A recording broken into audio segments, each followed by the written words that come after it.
السلام عليكم ورحمة الله وبركاته. أهلا بيكم كل متابعيني، يا رب تكونوا كلكم بألف خير. ما تنسوش تسموا بالله وتصلوا على الرسول في التعليقات. اللهم صل وسلم وبارك عليك يا حبيبي يا رسول الله.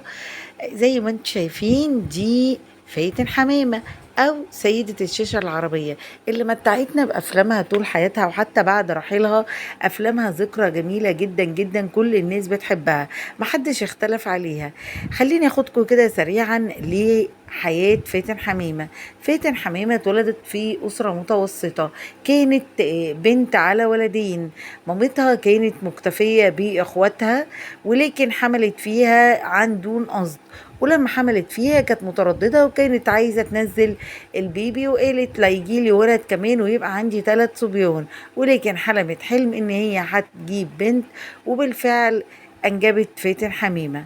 فاتن حمامة التحقت بالمعهد العالي للتمثيل، واشتغلت مع الفنانين. أول فنان اتحكت معاه وكان ليها قصة معاه هو الفنان عز الدين ذو الفقار، وكان أياميها إخواته الاتنين صلاح ذو الفقار كان متجوز الفنانة شادية، وسلفتها التانية كانت مريم فخر الدين.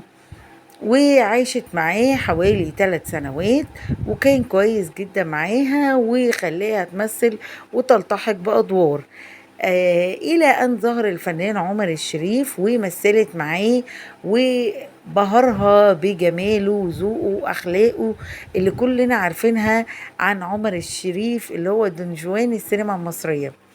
وبالفعل قلبها رق لعمر الشريف، مثلت معاه أكتر من فيلم، ولدرجة إن هي وهي بتمثل الفيلم ظهرت قبلة ما بينهم. وبعد ما خلصت المشهد المخرج قال إن المشهد ده ما كانش فيه قبلة.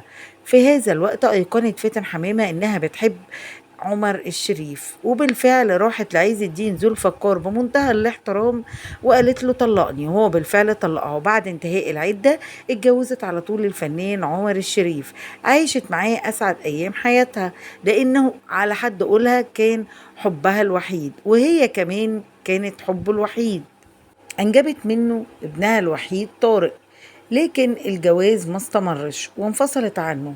وده بسبب ان الفنان عمر الشريف كان ليه معجبينه وكان ليه محبينه، وكانت على طول على خلافات معاه بسبب علاقاته النسائية، لحد ما قررت ان هي تنفصل عنه، لانها كانت بتحبه جدا وما كانتش متصورة ان في مشاكل تحصل ما بينهم. وبالفعل اتطلقت منه، وبعد مرور وقت اتجوزت من دكتور، وده كان آخر زيجة للفنانة فاتن حمامة.